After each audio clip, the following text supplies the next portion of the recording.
Beginning Chapter 7 Mummial and Magical Attraction. The First Principles of Magic. In my following treatise of magical attraction,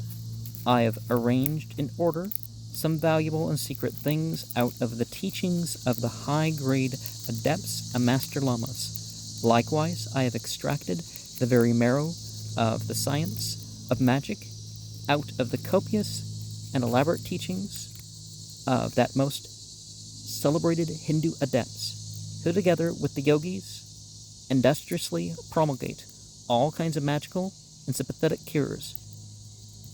which, through the drowsiness, ignorance, unbelief, and obstinacy of the present age, have been so much and so totally neglected and condemned, yet, however impudent in their assertions and bigoted to their own false opinions. How are they false? And holding your own opinions is not the same thing as bigotry. Some of our modern philosophers may be, yet I have seen many of my faithful disciples who by dint of perseverance have proved the truth and possibility of magic by repeated and public experiments. Indeed, the ingenious invention of the magnetic attractors prove at once that science should never be impeded by public slander or misrepresentation of facts that have proved to be of general utility. And I do not doubt but that I shall be able to show, by the theory and practice delivered in the sequel, that many excellent cures may be performed by a due consideration and attentive observance of the principles upon which sympathy, antipathy, magical attraction, and so on are founded, and which will be fully illustrated in the following compendium. I shall hasten to explain the first principles of magic by examining the occult, or attractive power, as concerning an action locally at a distance. Wines do suggest a demonstration unto us. For every kind of wine, although it be bred out of a co-bordering provinces, and likewise more timely blossoming elsewhere, yet it is troubled while our country vine flowereth. Neither doth such a disturbance cease, as long as the flower shall not fall off from our vine, which thing surely happens, either from a common motive cause of the vine and wine, or from a particular disposition of the vine, the which indeed troubles the wine, and doth shake it up and down with confused tempest, and likewise because the wine itself doth thus trouble itself of its own free accord, by reason of the flowers of the vine, of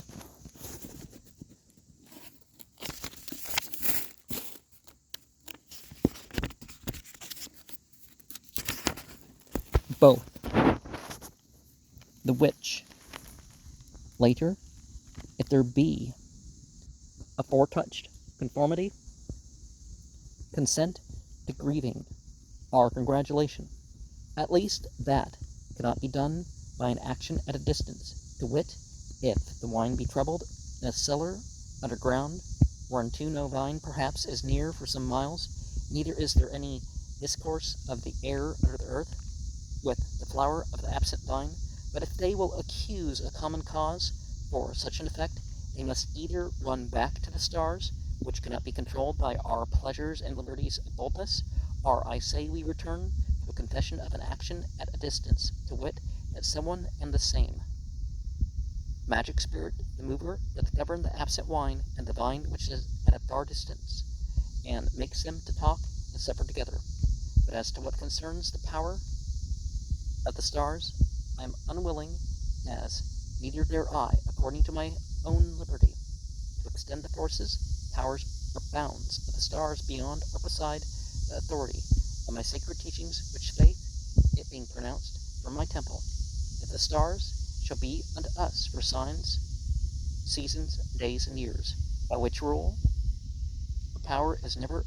attributed to the stars. That wine bred in the foreign soil and brought unto us from afar doth disturb, move, or render itself confused. For the vine at some time received a power of increasing and multiplying itself, before the stars were born, and vegetables were before the stars, and the imagined influx of these. Wherefore also they cannot be things conjoined in essence, one whereof should consist without the other. Yea, the vine in some places flowereth more timely, and in rainy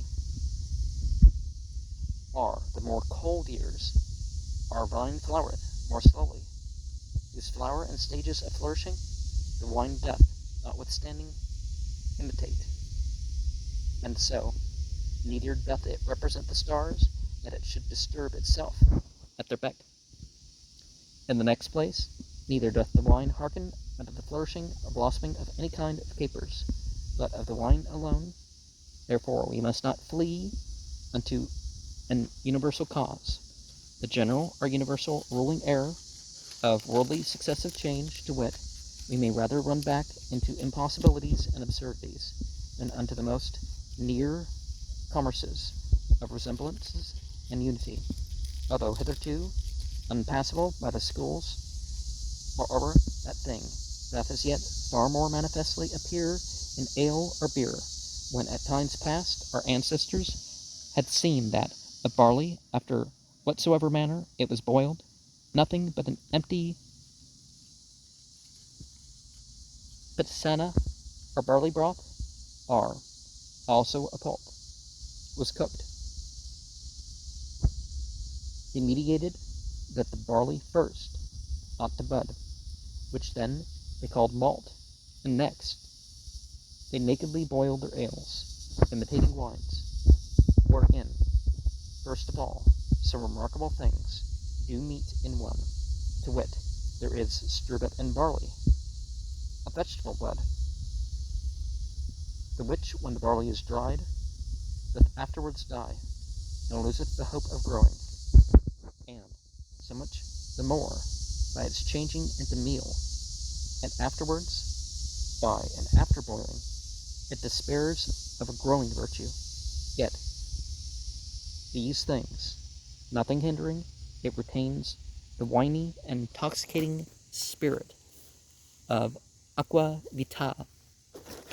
the which, notwithstanding,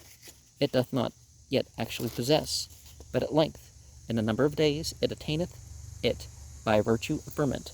to wit, in the one only bosom of one grain,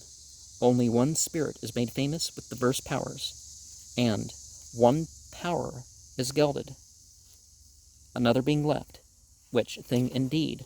doth as yet more wonderfully shine forth, when as the ale or beer of malt disturbs itself, while the barley flowereth, no otherwise than as wine is elsewhere wont to do. And so a power at a far absent distance is from hence plain to be seen. For truly there are cities from whom pleasant meadows do expel the growing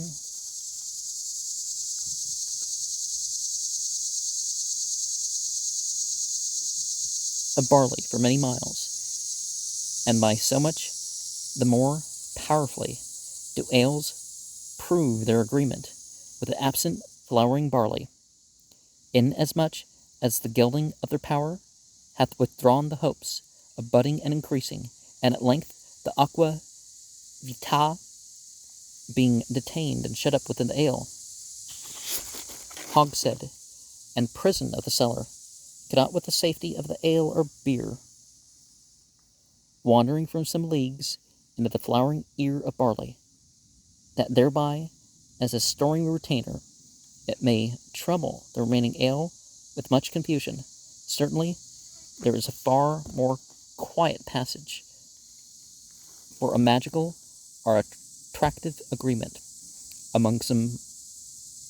agents at a far distance from each other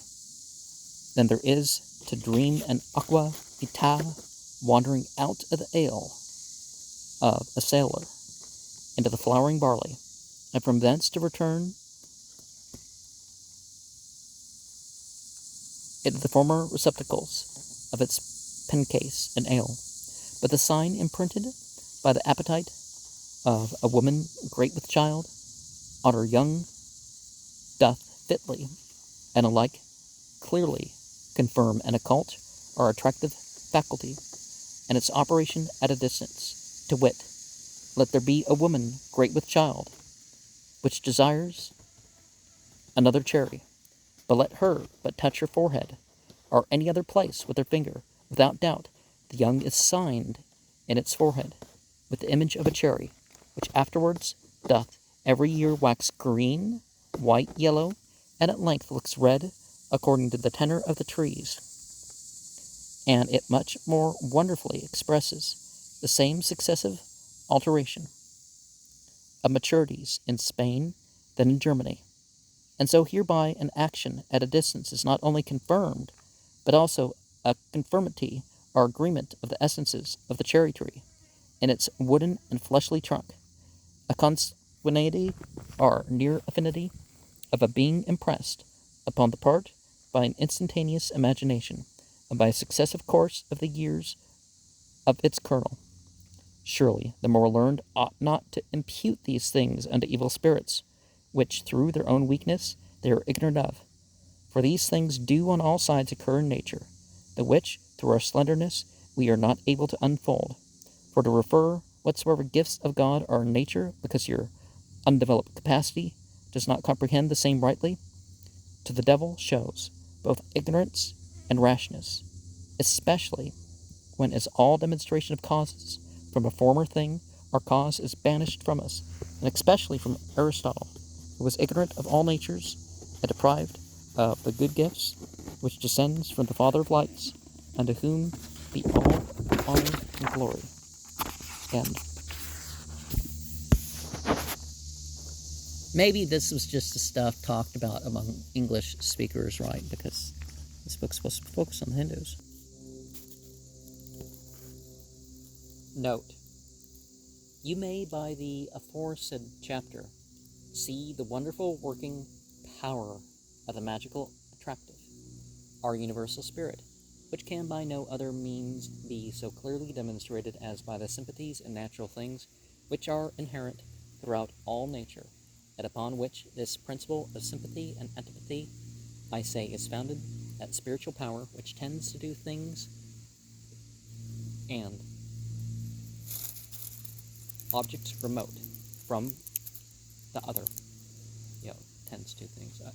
i.e., a magical attraction which does actually exist, as I shall clearly prove by experiment, or I fully shew the actions and passion that is between natural spirits, by which means wonderful effects are produced, which have ignorantly been attributed to diverse superstitions, as sorcery, enchantment, necromancy, or the black art, etc. Sympathetic medicines. Truly from a wound, the venial blood, or crept pus, or sanis from an ulcer, being received in the towel, does receive indeed a balsam from a sanative or healing being, I say, from the power of the vitriol, a medicinal power connected and limited in the aforesaid mean. But the virtues of the balsam received are directed into the wounded object, not indeed by an influential virtue of the stars, and much less do they fly forth of their own accord unto the object at a distance. Therefore the ideas of him that applieth the sympathetical remedy are connected in the mean, and are made directress of the balsam and to the object of his desire, even as we have above also minded by injections concerning ideas of the desire. Mohians suppose that the power of sympathy depends upon the stars, because it is an imitator of influences, but I draw it out of a much nearer subject, to wit, at directing ideas, begotten by their mother charity, or a desire of goodwill, for from hence does that sympathetic powder operate more successfully, being applied by the hand of one than another. Therefore, I've always observed the best process where the remedy is instituted by a desire of charity, but that it doth succeed with small success, if the operator be a careless or drunken person, and from hence I have more esteemed the stars of the mind in sympathetical remedies than the stars of heaven. But the images being conceived are brought into an object at a distance. A pregnant woman is an example of, because she is she who presently transfers all the ideas of her conception on her young, which dependeth no otherwise on the mother than from a communion of universal nourishment.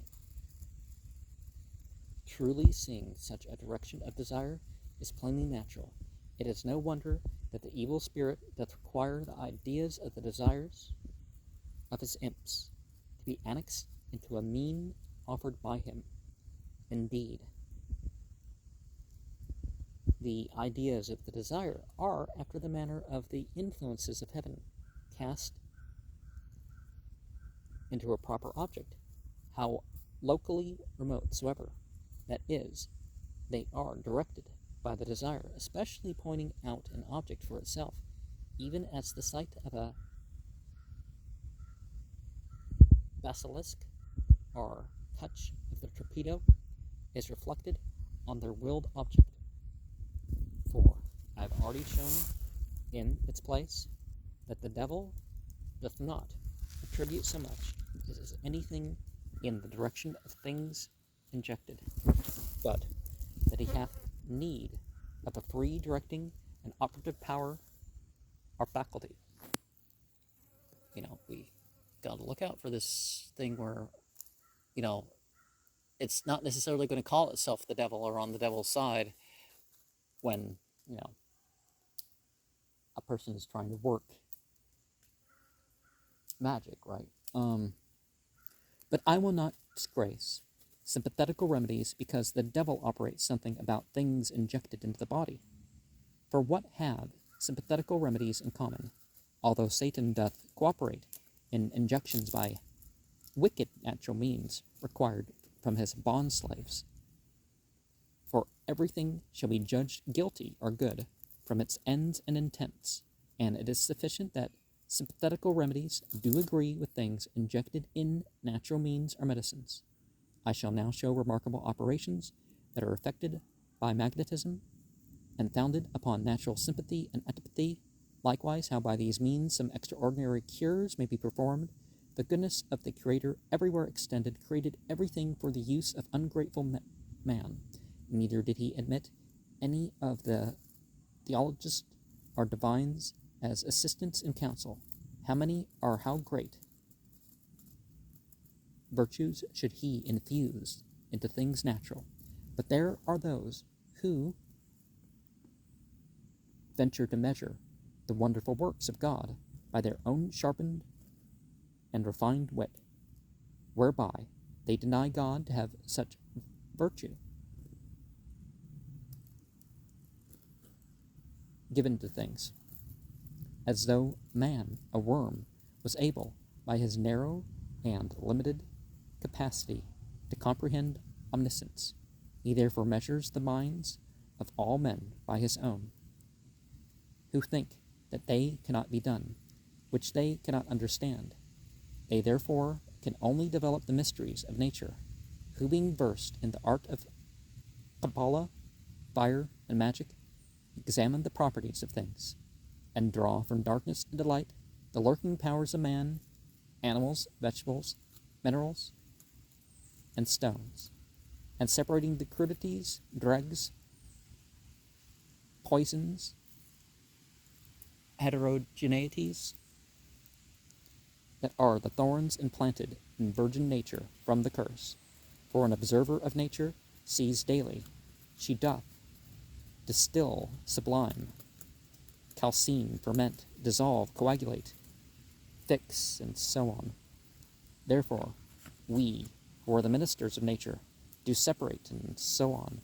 finding out the causes and effects of every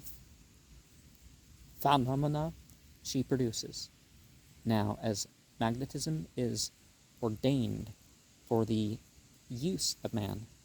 and for the curing of the various disorders incident to human nature, we shall first touch upon the grand subject of magical art, known to possess wonderful properties, and which are not only evident to every eye, but shew us sufficient grounds for our admitting the possibility and reality of magic in general. The lodestone possesses an eminent medicinal faculty against many violent and implacable disorders. The back of the lodestone, as it repulses iron, so also it removes gout, swellings, rheumatism, and so on. Well, I knew a guy in Oregon who sold magnet cures, but to be put within her thigh and the belly of the lodestone on her loins. It safely prevents a miscarriage already threatened, but the belly of the lodestone applied within the thigh and the back to her loins, it doth wonderfully facilitate her delivery. Likewise, the wearing the lodestone eases and prevents the cramp, and such like disorders and pains. The true magical cure of many diseases, viz. the dropsy, gout, jaundice, and so on. For if thou shalt enclose the warm blood of the sick in the shell and white of an egg, which is exposed to a nourishing warmth, and this blood being mixed with a piece of flesh, thou shalt give to a hungry dog, the disorder departs from thee into the dog, no otherwise than the leprosy of Naaman passed over into Gehazi through the exertion of the prophet. And of course, more famous is that demons into the pigs, right? If women weaning their infants shall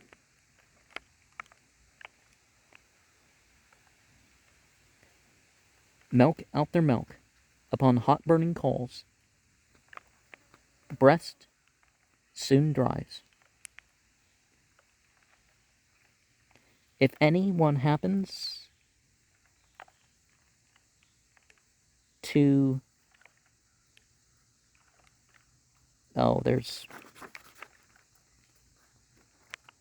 I don't know if it's just the page is gone or it's a printing error or something. Okay, I'm going to just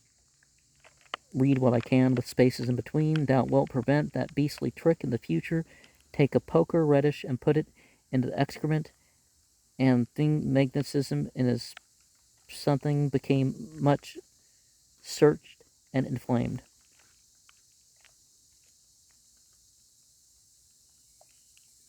Happens a nuisance at thy loins or something.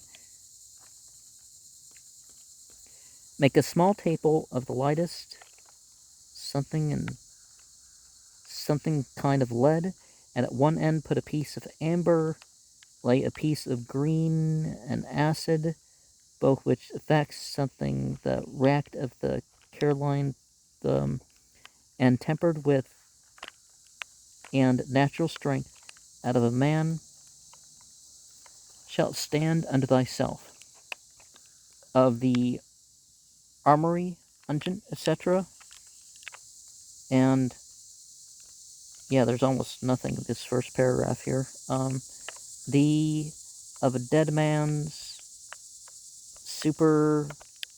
lead, lead man seeing increase from the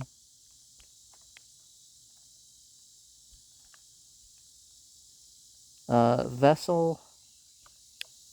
by the unguent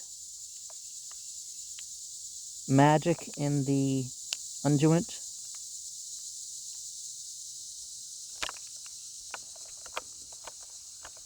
of a certain mind are intelligence, so that there doth a will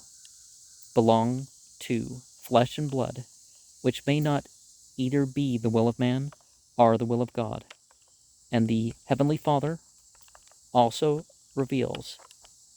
some things unto a more inward man,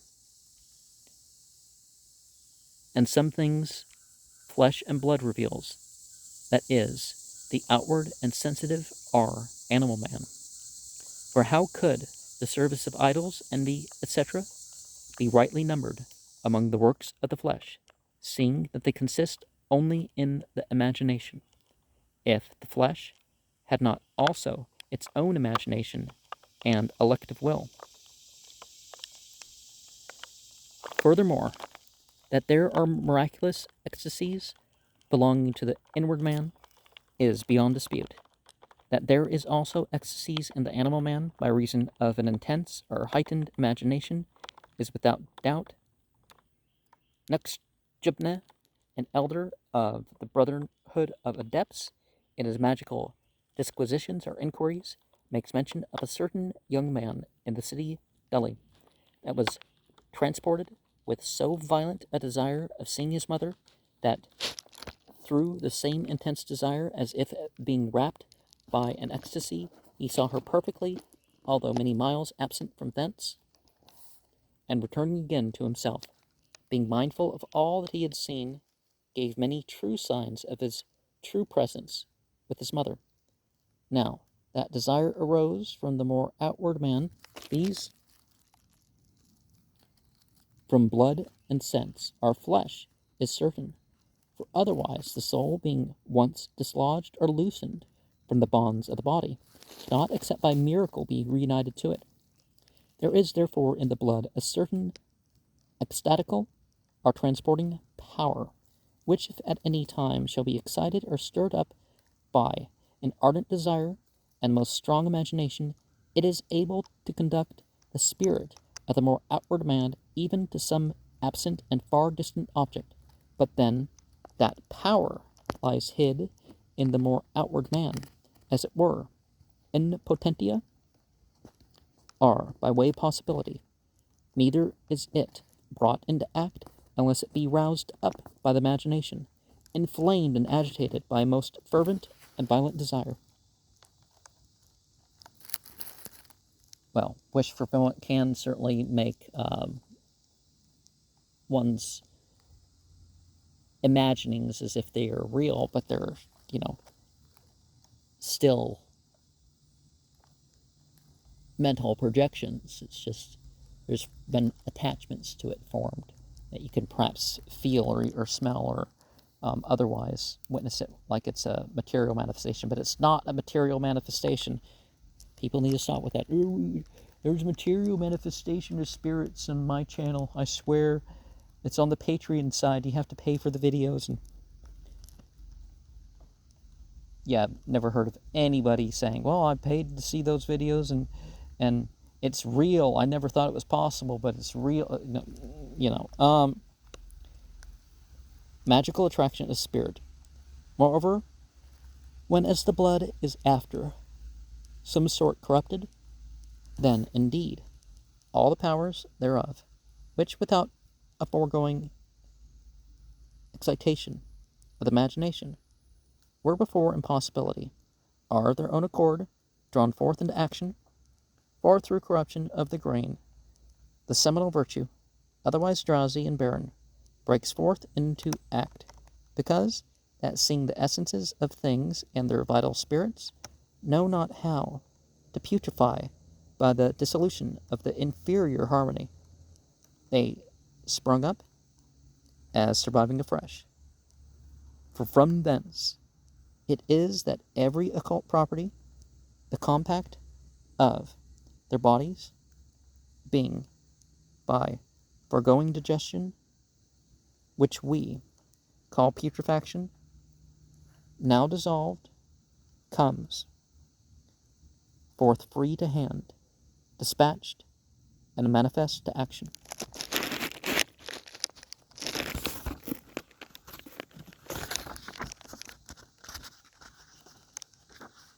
Therefore,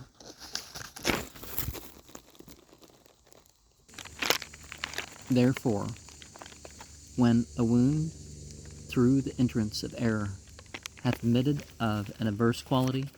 from whence the blood forthwith swells with heat, or rage in its lips, and otherwise becomes mattery, it happens that the blood in the wound just made, by reason of the said foreign quality, doth now enter into the beginning of some kind of corruption, which blood being also then received on the weapon or splinter thereof is besmeared with the magnetic unguent, the which entrance of corruption, mediating the extatical power, lurking potentially in the blood, is brought forth into action, which power, because it is an exiled returner into its own body by reason of the hidden ecstasy, hence that blood bears an individual respect into the blood of its whole body,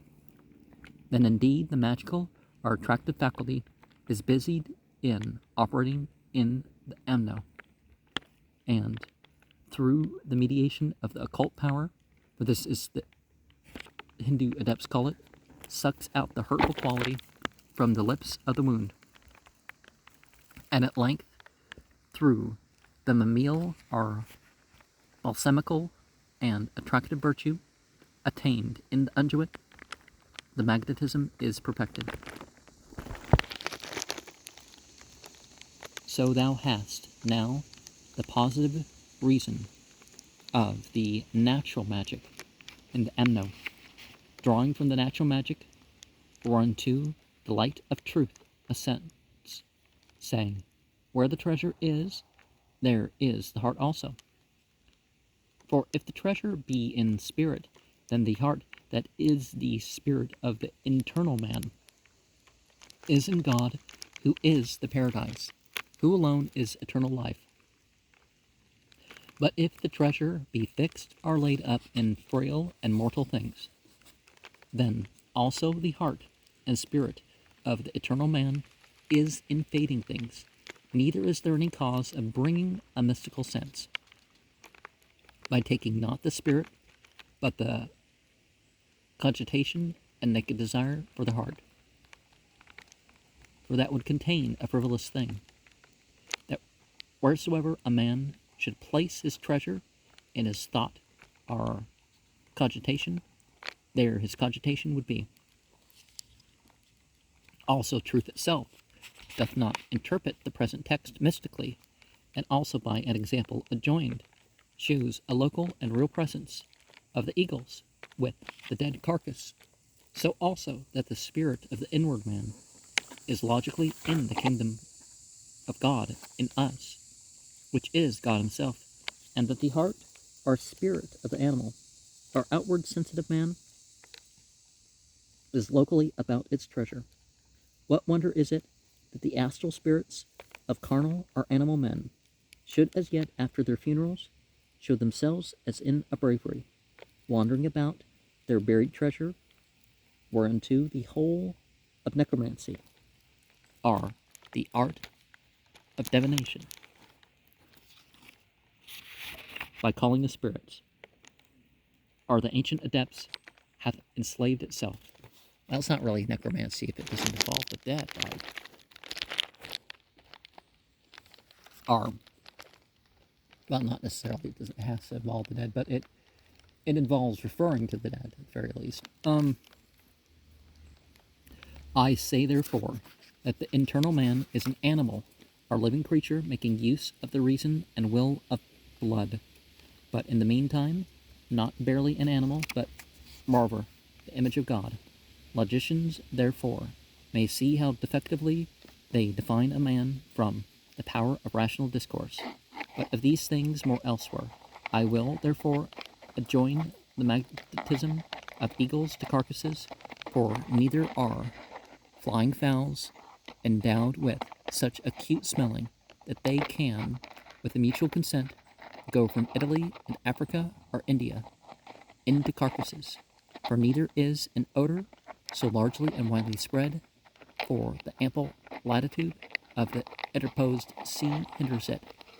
and also a certain elementary property of consuming it, nor is there any ground that thou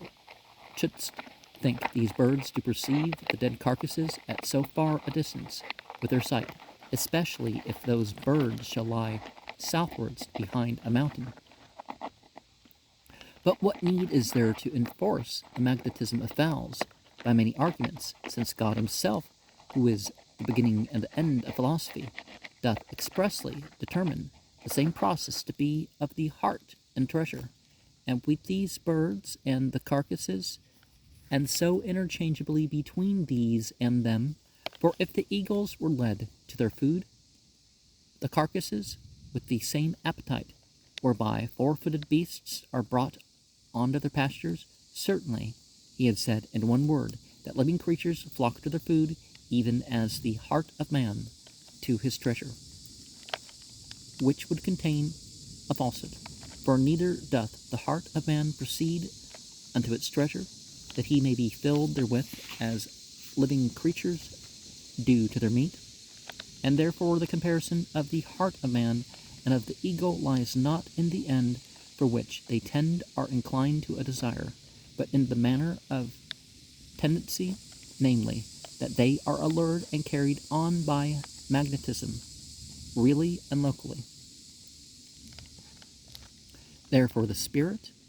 and will of the blood fetched out of the moon, having intruded itself into the ointment by the weapon being anointed therewith, do tend towards their treasure, that is, the rest of the blood, as yet enjoying the life of the more inward man. But he saith by a peculiar testimony that the eagle is drawn to the carcass, but she is called thereunto by an implanted and mummial spirit of the carcass, but not by the odor of the putrefying body. For indeed that animal, in assimilating, appropriates to himself only this mummial spirit, for from thence it is said of the eagle in a peculiar manner, my youth shall be renewed as the eagle's. For truly the renewing of her youth proceeds from an essential extraction of the mummial spirit, being well refined by a certain singular digestion proper to that fowl, and not from a bare eating of the flesh of the carcass. It's spelled B-A-R-E, but I'm sure the R and the E are supposed to be... But a mere eating the carcass, perhaps, so maybe it is the right spelling, but otherwise dogs also, and pies would be renewed, which is false. Thou might say that it is a reason far-fetched in behalf of magnetism, but what wilt thou then infer hereupon? If that which thou confessest to be far remote for thy capacity of understanding, that shall also with thee be accounted to be fetched from far. Truly the book of Genesis avoucheth that in the blood of all living creatures doth their soul exist. For there are in the blood certain magical and vital powers, the which, if they were sullified or enlivened, do demand revenge from heaven, yea, and judicial punishment from earthly judges on the murderer, which powers, seeing they cannot be denied to inhabit naturally in the blood, I see not why they can reject the magnetism of the blood as accounting it among the ridiculous works of Satan. Now, of course, one of the things that we would look at is that as far as the human, any type of animal really, elements, blood tends to have the most versatile power, but a gateway, as it were. This singular property of the blood, which I term magical and vital powers, is no less wonderful than true, having been myself a witness of this experiment while in the northwest provinces of India. It was tried upon a body that was maliciously murdered. Well, maliciously, not maliciously, murdered is murdered, right? Through occasion of a quarrel at Kedah, deposits where captured elements are kept. The fellow who was suspected of the murder appeared the next day in public, seemingly unconcerned. The Doxmude, the jury, set upon the body within 24 hours after this notable murder was committed, when the suspected was suddenly taken into custody and conveyed away to the same Kedah where the Inquisition was taken. After some debate, one desired the suspected to be brought into the room, which was done. He desired the villain to lay his left hand under the wound, which was a deep gash on the neck, and another on the breast. The villain plainly confessed his guilt by his trepidation, but as soon as he lightly laid his finger on the body, the blood immediately ran, about 6 or 7 drops, to the admiration of all present. If anyone doubts the truth of this narrative, well, that sort of stuff can happen, but it's not necessarily a sign that people think it is. However learned and profound he may think himself, let him call personally upon me, and I will give him such reference, and that truly respectable and fair, as shall convince him of the fact. In this I will say more, to wit, that those who walk in their sleep do by no other guide than the spirit of the blood, that is, of the outward man. Walk up and down and perform business, climb walls, and imagine things that are otherwise impossible to those that are awake. I say by a magical virtue, natural to the more outward man, that Saint Ambrose, although he was far distant in his body,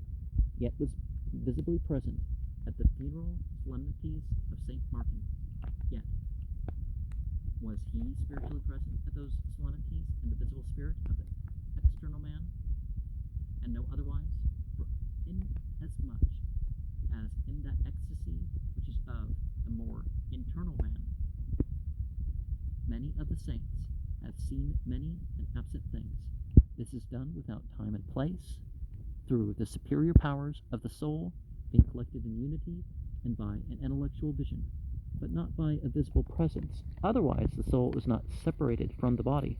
but in good earnest, for altogether neither is it reconnected thereunto, which reconnection, notwithstanding, is otherwise natural or familiar to the spirit of the more outward man.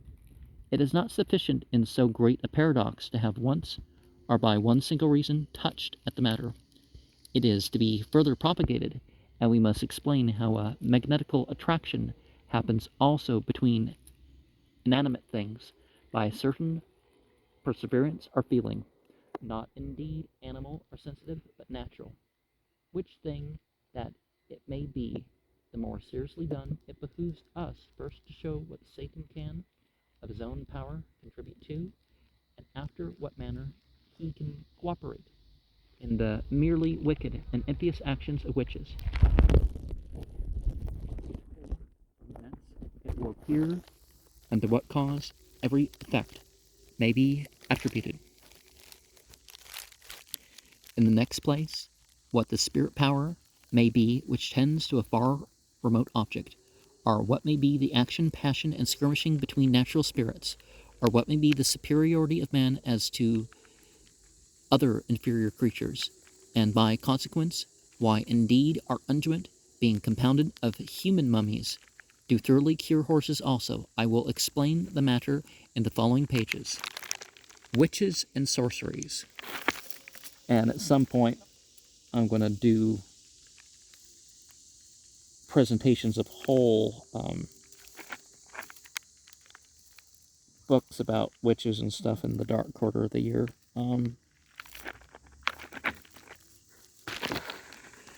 Let a witch therefore be granted, who can strongly torment an absent man by an image of wax, by imprecation or cursing, by enchantment, or also by foregoing touch alone. For here I speak nothing of sorceries, because they are those which kill only by poisons, inasmuch as every common apothecary can imitate those things.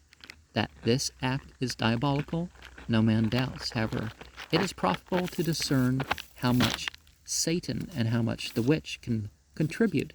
hereunto. The first supposition: first of all, thou shalt take notice that Satan is the sworn and irreconcilable enemy of man, and to be so accounted by all, unless anyone had rather have him to be his friend, and therefore he most readily procures whatsoever mischief he is able to cause or wish unto us, and that without doubt and neglect. The second supposition: and then, although he be an enemy to witches themselves, forasmuch as he is also a most malicious enemy to all mankind in general, yet in regard they are his bond-slaves, and those of his kingdom he never, unless against his will, betrays them, or discovers them to judges, etc. From the former supposition I conclude that if Satan were able of himself to kill a man who was guilty of deadly sin, he would never delay it, but he doth not kill him. Therefore he cannot. Notwithstanding, the witch doth oftentimes kill, hence also she can kill the same man no otherwise than as a privy murderer at the liberty of his own will slays any one with a sword. There is therefore a certain power of the witch in this action, which belongs not to Satan. Consequently, Satan is not the principal efficient and executor of that murder. For otherwise, if he were the executioner thereof, he would in no wise stand in need of the witch as his assistant. And it's obviously said that Satan and the rest of the demons, the humans, incarnate their will. They're the ones making the choices. There are no ghouls that are making you hurt yourself. They can direct you to even psychosomatically hurt yourself, but But he alone had soon taken the greatest part of men out of the way. Surely most miserable were the conditions of mortals who should be subject to such a tyrant, and stand liable to his commands. We have too faithful a God, that he should subject the work of his own hands to the arbitrary dominion of Satan. Therefore, in this act, there are certain power plainly proper and natural to the witch, which belongs not to Satan. Yeah, evil isn't the things in itself, it's the beliefs and actions upon the things, right?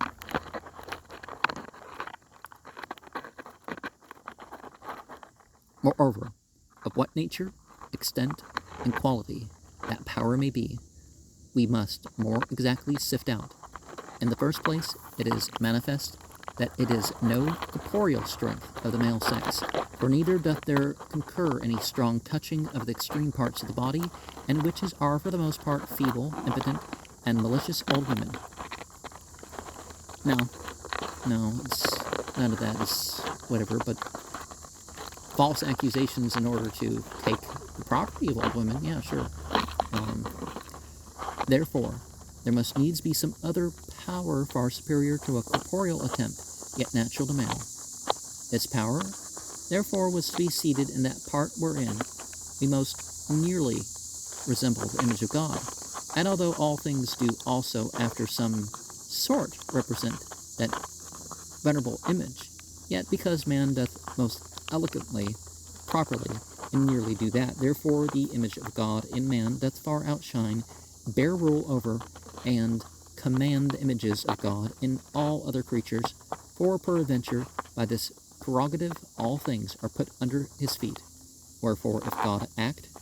per nutum, or by a beck, namely by his word, so ought a man to act some things only by his beck or will, if he ought to be called his true image. For neither is that new, is that troublesome, is that proper to God alone. For Satan, the most vile abject of creatures, doth also locally move bodies per nutum, or by his beck alone, seeing he hath not extremities or corporeal organs, whereby to touch, move, are also to snatch a new body to himself. That privilege, therefore, ought no less to belong to the inward man, as he is a spirit, if he ought to represent the image of God, and that indeed not an idle one, if we call this faculty magical. And thou, being badly instructed, art terrified at this word. Thou mayest, for me, call it a spiritual strength or efficacy, for truthly we are nothing solicitous about names. I always, as immediately as I can, cast an eye upon the thing itself. The magical power, therefore, is in the inward man, whether thou, by this etymology, our true word, understandest the soul or the vital spirit thereof.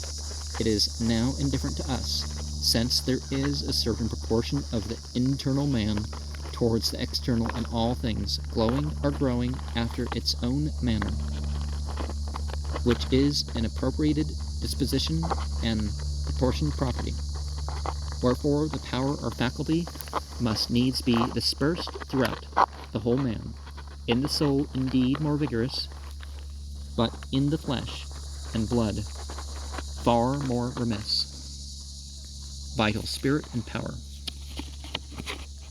The vital spirit in the flesh and blood performs the office of the soul. That is, it is the same spirit in the outward man, which in the seed forms the whole figure, that magnificent structure and perfect delineation of man, and which hath known the ends of things to be done, because it contains them, and the which, as precedent, accompanies the new-framed young, even unto the period of its life, and the which, although it depart therewith, some smacks, or small quantity at least,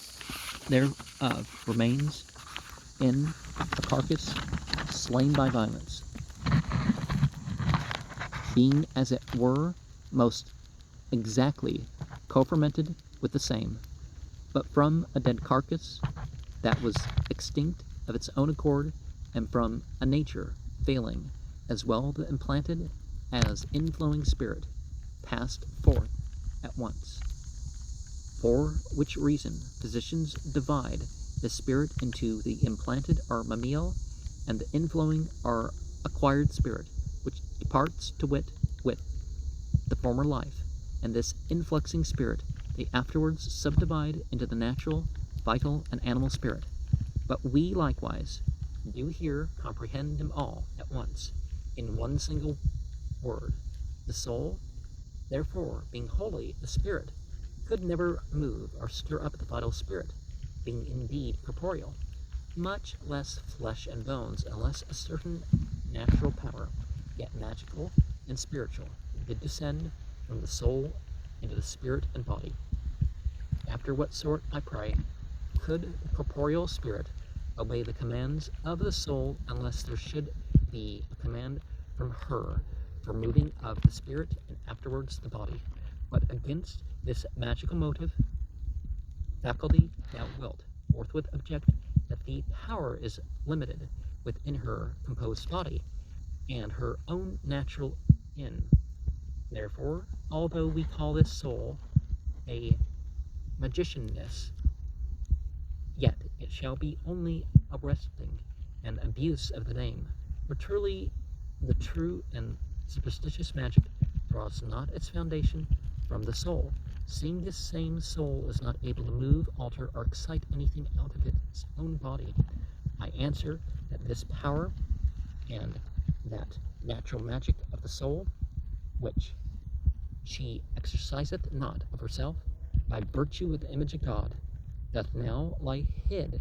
as obscure in man, and as it were asleep since the fall or corruption of Adam, and stands in need of stirring up, all which particulars we shall anon in their proper place prove, which same power,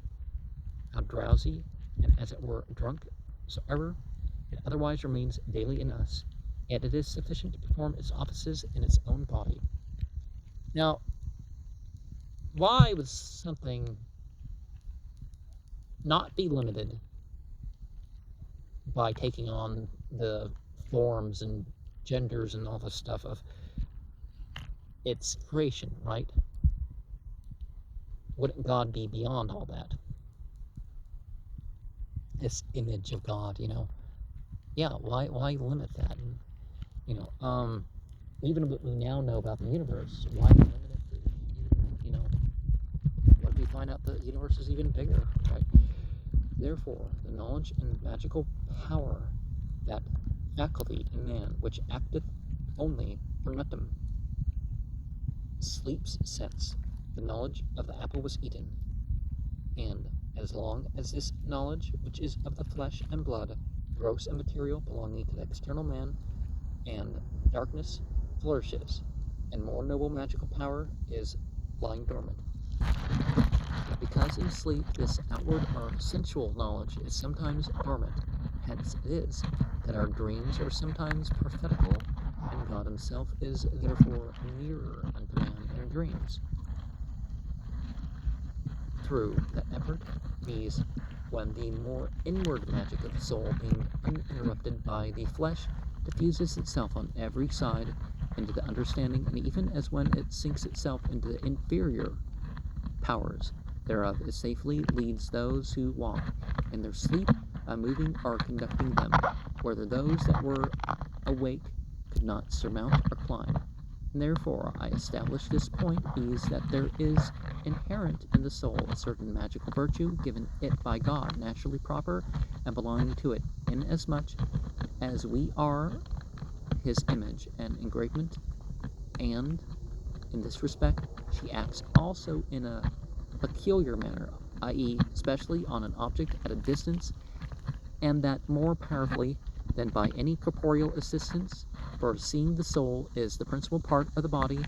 therefore all action belonging to her is spiritual, magical, and of the greatest validity, which power man is able, by the art of the Kabbalah, to excite in himself at his own pleasure, and these, as we have before said, are called adepts, who are governed by the Spirit of God. Thus, I have shown that man predominates over all other creatures that are corporeal, and by his magical faculty he is able to subdue the magical virtues of all other things, which predominance of man are the soul's natural magic. Some have ignorantly attributed solely to verses, charms, signs, characters, and so on, by which hierarchy or holy dominion inherent in man. Those effects, whatever they may be, are wrought, which some, who but too corporeally philosophize, have attributed to the dominion of Satan. High and sacred is the force of the microcosmical spirit, which, as is evident in pregnant women, stamps upon the young the image and properties of a thing desired, as we have before instanced in a cherry, which without the trunk of a tree brings forth a true cherry, that is flesh and blood, ennobled with the properties and power of the more inward or real cherry, by the conception of the imagination alone, from whence are two necessary consequences. First, that all the spirits, and as it were the essences of all things, lie hid in us, and are born and brought forth only by the working power and fantasy of the microcosm. The second is that the soul, in conceiving, generates a certain idea of the thing conceived, the which, as it before lay hid unknown, like a fire in a flint, so by the stirring up of the fantasy there is produced a certain real idea, that which is not a naked quality, but something like a substance, hanging in suspense between a body and a spirit. That is the soul. That middle being is so spiritual that it is not plainly exempted from a corporeal condition, since the actions of the soul are limited on the body, and the inferior orders of faculties depending upon it, nor yet so corporeal that it may be enclosed by dimensions. the which we have also related to be only proper to a seminal being. This ideal entity, therefore, when it falls out of the invisible and intellectual world of the microcosm, it puts on a body, and then it is first enclosed by the limitation of place and numbers. The object of the understanding is in itself a naked and pure essence, not an accident, by the consent of practical, that is, mystical divines. Therefore, the protus are transferable essence, the understanding doth, as it were, put on and clothe itself with this conceived essence. But because every body, whether external or internal, hath its making in its own proper image, the understanding knows or discerns not, the will loves and wills not, the memory recollects not, but by images or likeness. The understanding, therefore, puts on the same image of its object, and because the soul is the pure simple form of the body, which turns itself about to every member, therefore the acting understanding cannot have two images at once, the first one and then the other. He who is wholly the life created all things and hath said, nothing is to be expected as dead out of his hand. Likewise, nothing can come to our view wherein himself is not clearly apparent or present. For it is said, the Spirit of the Lord hath filled the whole globe of earth, and again, that he containeth or comprehendeth all things. Therefore, there is nothing in being, no creature, but what possesses a certain degree of divine fire and life, yet lying dormant are unexcited, till stirred up by the art, power, and operation of man. Every magical virtue, therefore, stands in need of an excitement by which a certain spiritual vapor is stirred up by reason, or of fantasy, which profoundly sleeps, is awakened, and there begins an action of the corporeal spirit as a medium, which is that of magic, and is excited by a foregoing touch. There is a magical virtue, being as it were abstracted from the body, which is wrought by the stirring up of the power of the soul, from whence there are made most potent procreations and most famous impressions and strong effects, so that nature is on every side a magicianess, and acts by her own fantasy. And by how much the more spiritual fantasy is, so much the more powerful it is. Therefore, the denomination of magic is truly proportionable or concordant. Now, the highest sort of magic is that which is stirred up from an intellectual conception, and indeed that of the inward man is only to be excited by the Holy Spirit and by his gift, the Kabbalah, but that of the external man is stirred up by a strong imagination, by a daily and heightened speculation, and in witches by the devil. But the magical virtue of the exhaled spiritus vapor are subtle spirits sent from the body, which before lay in potentia, are by way of possibility only, is either excited by a more strong imagination, the magician making use of the blood as a medium and establishing his kindled entity thereon, or by the ascending fantasy of the weapon salve. The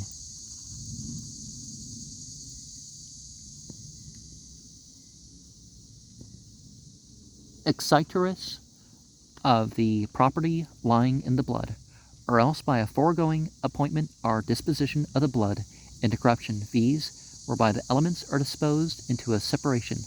and the essences which cannot putrefy, and the essential fantasies which lay hidden in the properties come forth into action. The fantasy, therefore, of any subject whatsoever has obtained a strong appetite to the spirit of another thing, for the moving of some certain thing in place, for the attracting, repelling, or expulsion thereof, and there, and not elsewhere, I acknowledge magic as the natural magical endowment of that thing firmly planted in it by God. There is, therefore, a certain formal property separated from sympathetical and abstruse qualities, because the motive fantasy of these qualities do not directly fly into a local motion, but only to an alternative motion of the object. Now it is sufficient that if a man happens to receive many wounds in his body, blood be had only from one of these wounds, and from this one the rest are cured also, because that blood keeps a concordant harmony with the spirit of the whole, and draws forth from the same the offensive quality communicated, not only to the lips of the wound, but to the whole man. For from one wound only the whole man is liable to grow feverish. Therefore, to the outchased blood being received on the weapon is introduced into the magnetic unguent. For then the fantasy of the blood, being otherwise as yet drowsy and slow to action, being stirred up by the virtue of the magnetic unguent, and there, finding the balsamic virtue of it, desires the quality induced into it to be bestowed on itself throughout, and from thence, by a spiritual magnetism, to draw out all the strange tincture of the wound, which seeing it cannot fitly enough effect by itself, it implores the aid of the moss, blood, fat, and mummy, which are conjoined together into such a balsam, which, not but by its own fantasy, becomes also medicinal, magnetical, and is also attractor of all the strange qualities out of the body, whose fresh blood, abounding with spirit, is carried into it, whether it shall be that of a man or any other living creature. The fantasy, therefore, is a returner, a reducible, and ecstatical from part of the blood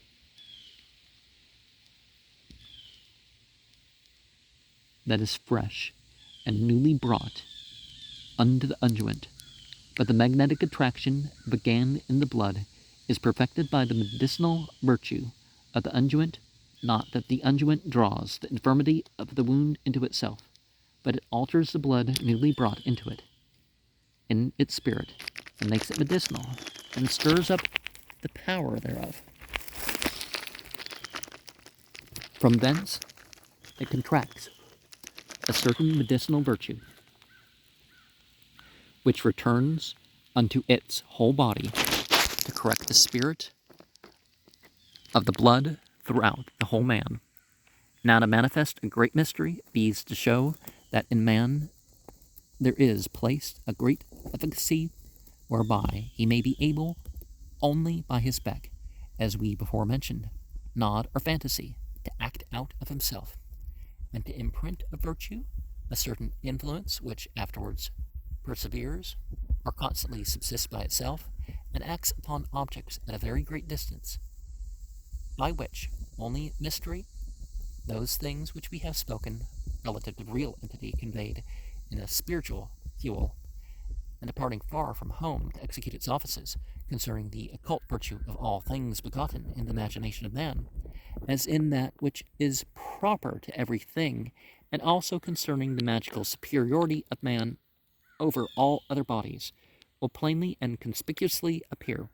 Something more I will add before I dismiss the present subject, which is that if a nail, dart, knife, or sword, or any other iron instrument be thrust into the heart of a horse, it will bind and withhold the spirit of a witch, and conjoin it with the Mummial spirit of the horse, whereby they may be burnt in the fire together, and by that the witch is tormented, as if by a sting or burning, by which means she may be known, so that she who is offensive to God and destructive to mortal man may be taken away from society according to the law of God. Thou shalt not suffer a witch to live. Now, I would not support the death penalty for difference in religion or any physical penalty thereof. Perhaps you can disown people or whatever, but you can't, you don't beat them or steal from them or whatever, For if the work be limited to any outward object, that work the magical soul never attempts without medium or mean. Therefore, it makes use of the nail, or sword, or knife, or any other thing as aforesaid. Now, some of these passages are a little bit more wide than which it can include every Christian because they're worshiping something other than God. And still, especially, if it's like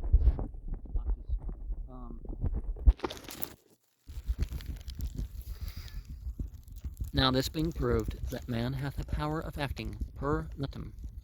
or by his nod, or moving any object remotely placed, it has also been sufficiently confirmed by the same natural example that this efficacy was also given unto man, as every magical faculty lies dormant, and has need of excitement or stirring up, which is also true, if the object whereon it is to act is not nearly disposed, if its internal fantasy doth not wholly confirm the impression of the agent, or also if the patient be equal in strength or superior to the agent thereof. Now, one of the things that we should probably take on is, remember the mesocortical and the mesolimbic. Your control and your reward system. You definitely want both of them working for you. Because you don't want some lack of control, or your health starts to reduce or something, and then all these things you keep inside that you don't really have the values, you just don't like the consequences. So you kind of work on both things, right? But on the contrary, where the object is plainly and nearly disposed, as steel is, for the receiving of magnetism, then the patient, without much stirring, the alone fantasy of the more outward man being drawn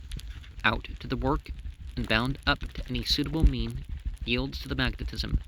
Therefore, I repeat, the adept must always make use of a medium, for then the words or forms of sacraments do always operate, because from the work performed, well, whatever degree of things you have, it's going to count, right? But things would more fully count if you're full in it, right? But the reason why exorcisms, conjurations, charms, incantations, and so on do sometimes fail of their desired effect is because the unexcited mind or spirit of the exorcist rends the words dull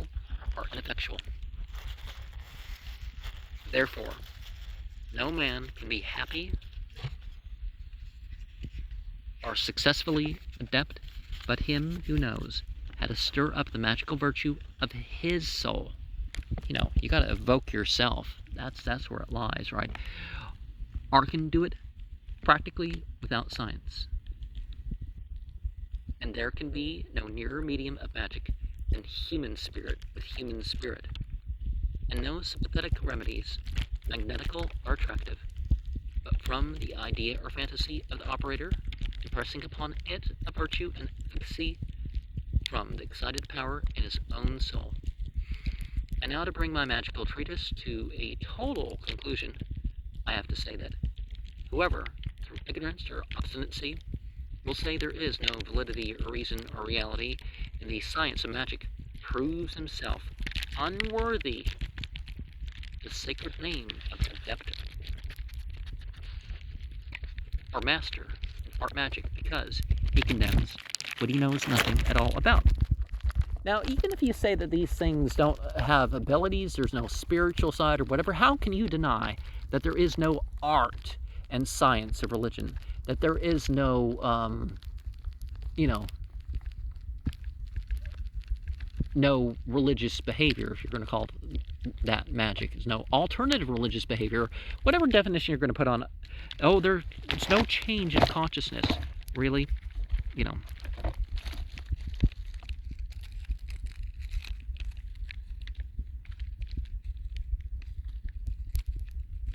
For those who will give themselves the leisure to examine the truth of those things which I have taught will not find their expectation deceived, therefore will not condemn. Well, different people are going to have different morals or theology, and so. But to say that, nobody has an experience, That's a different story, right? But whoever should be so superstitious as to attribute a natural effect so created by God and bestowed on the creature under the power and craft of the devil, he filches the honor due to the omnipotent Creator, and reproachfully applies the same unto Satan, to which, under favor, will be found to express idolatry and blasphemy. Well, differing in belief is not blasphemy. There are three, as says the Scripture, who bears record in heaven, the Father, the Word, and the Holy Spirit, and these three are only one. There are three that bear record on earth, the blood, the Spirit, and the water, and these three are only one. I therefore, who have the like humanity, contain blood and the Spirit of a co-like unity, and the action of the blood is merely spiritual. Therefore in Genesis it is not called by the etymology of blood, but is made remarkable by the name of a red spirit. Therefore let those who would attain knowledge in these things, and be perfect in what I have set before them, constantly meditate and desire that the first cause and archetype of all things would graciously and mercifully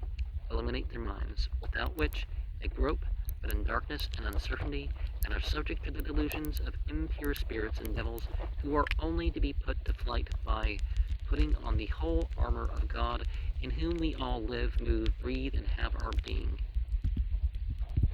And for some reason this one just says, the end of the Mummial and magical attraction